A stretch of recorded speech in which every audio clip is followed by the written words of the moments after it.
अब जैसे प्रसंग चला था, जैसे कान बंद करके धुन सुनते हैं, धुन कि हमें धुन सुनती है और धुन। अब नाम तो तुम जाप क्या करते हो और धुन सुनने का दावा करते हो हमने सतलोक वाली सुनगी।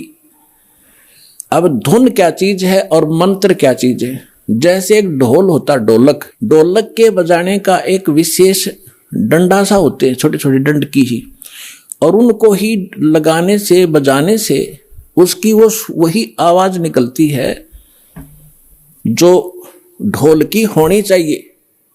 और उस ढोलक के उन विशेष डंडियों की बजाय अगर जूते निकाल के मारने लग जाओगे उनकी भी आवाज आवेगी, लेकिन वो विशेष डंडी वाली नहीं आवेगी। वो सुर में सुर नहीं मिला सकती उस बाजे उन औरों के साथ, तो वो व्यर्थ है, उसको भगा दिया जाएगा। क्या बकवास कर रहा है तू, तेरा सुर में सुर नहीं मिल रहा।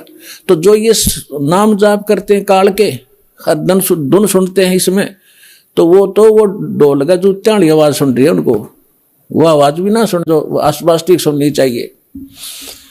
जो इस सत्य नाम के जाप से जो आपको यहाँ धुन सुनेगी, लेकिन इस धुन को सुनकर हम करेंगे क्या? हमने तो वहां जाना जहां से धुन आ रही है, ये धुन न चाटेंगे हम कोई बात है? हम तो वहां जाएंगे जहां से धुन यहाँ आ रही है, वहां पहुंचेंगे तब जाकर बात बनेगी। अब जैसे ये संसारिक लोग ढोल ढाल बजाते हैं कब? जब विवाह होता है। अब हम गांव के बाहर बैठ कर ढोल सुने जाकर, ढोल सुने भाई, तो क्या वहां लड्डू जलेबी मिल जाएंगी? लड्डू जलेबी तो वहां मिलेगी जहां वो ढोल बज रहा है, वहां जाना पड़ेगा। तो इस प्रकार हमने सतलोक जाना पड़ेगा, वहां सब सुख प्राप्त होंगे। इस धुन से कोई लाभ नहीं, बजो सुनो ना सुनो। आपको जो मंत्र दे दिया इसे अपने आप वो बज रही है, अपने आप सुर खुलते चले जाएंगे। इसमें असंख्य धुनें हो रही हैं शरीर के अंदर, वो धुन न्यारी है इनसे। कोई है रे परले पार का जो भेद कहे झनकार का, गरीबदास जी कह रहे हैं कोई है उस परले पार का, यहां मुझे बताओ, और वो धुन का भेद बताओ जो धुन वहां है परले पार यानी सतलोक में। ये नकली धुनें हैं, यहां पर जो तुम सुन रहे हो ये धुन वो नहीं है। गरीबदास जी क्या कहते हैं? कोई है रे परले पार का जो भेद कहे झनकार का, कोई है रे परले पार का। परले पार यानी सतलोक में कोई गया हुआ वापस आया हुआ हो तो बताओ मुझे। ये खुद होकर आए थे, उस धुन को सुनकर आए थे, कानों से सुनकर आए थे। कोई है रे परले पार का जो भेद कहे झनकार का, झन मानुष झनकार मानुष धुन का। वारही गोरख वारही दत्त वारही धरु प्रहलाद अर्थ। ये तुम्हारे गोरख भी इधर ही वारवन उर्ली साइड। वारही गोरख वारही दत्त, दत्त मान दत्तात्रेय जी, और ध्रुव और प्रहलाद ये सभी इधर ही हैं, काल के ही जाल में हैं। वारही गोरख वारही दत्त वारही ध्रुव प्रहलाद अर्थ। वारही सुखदेव वारही व्यास वारही पाराशर प्रकाश। वारही दुर्वासा दरवेश वारही नारद सारद शेष। वारही भर्तरी गोपी चंद वारही सनक सनंदन बंद। वारही ब्रह्मा वारही इंद्र वारही संस कला गोविंद।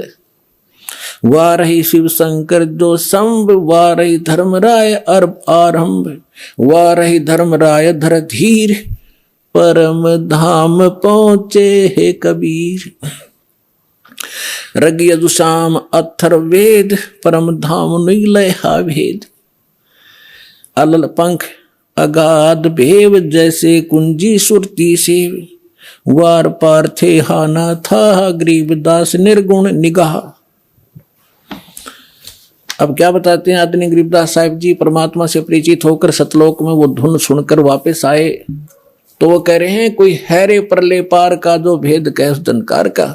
वार ही गोरख, वार ही माने उरले तरफ, वार ही गोरख वार ही दत्तात्रेय और वार ही ध्रुव प्रहलाद। वार ही सुखदेव वार ही व्यास और वार ही पाराशर प्रकाश। पाराशर प्रकाश माने जो पाराशर जी ने एक पुराण लिखी है उसको पाराशर का ज्ञान बताते।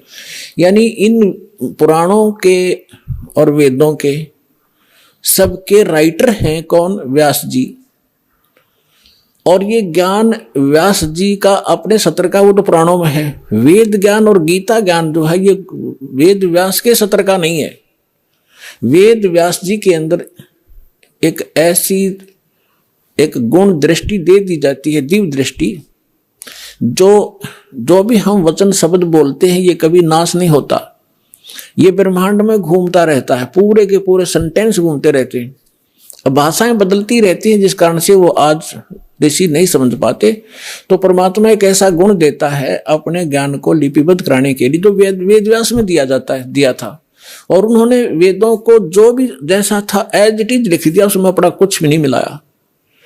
फिर उससे हट करके पुराण भी उन्होंने जिसने जैसा बोला था, गीता ज्ञान जो श्री कृष्ण के अंदर से काल जो बोल रहा था उसको व्यास जी नहीं पहचान सके।